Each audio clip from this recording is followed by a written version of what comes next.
In today's video, I am going to teach you how to reconcile accounts in GnuCash.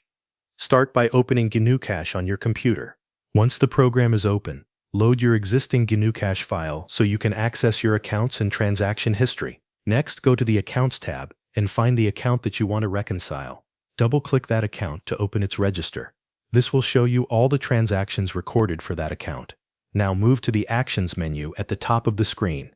From that menu, select Reconcile. This will open the reconciliation setup window. In that window, enter the statement date exactly as it appears on your bank statement.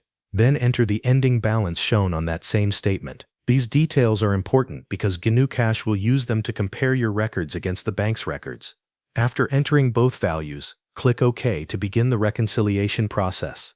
You will now see the reconciliation window. At this stage, compare the transactions listed in GnuCash with the transactions on your bank statement. As you review each item, mark every matching transaction as cleared. Work through the list carefully and make sure the amounts and dates match the statement. As you continue, pay attention to the difference displayed in the reconciliation window. Your goal is to keep matching and clearing transactions until that difference reaches zero. A zero difference means your GnuCash register matches the ending balance on your bank statement for the selected period.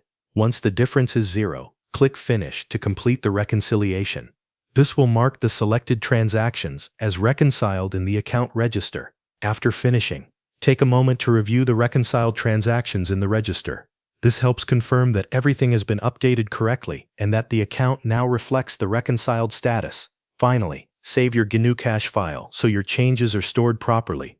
Saving at the end ensures that your reconciliation work is not lost and that your records stay current for future statements and reports. That covers everything you need to know. Thanks for watching.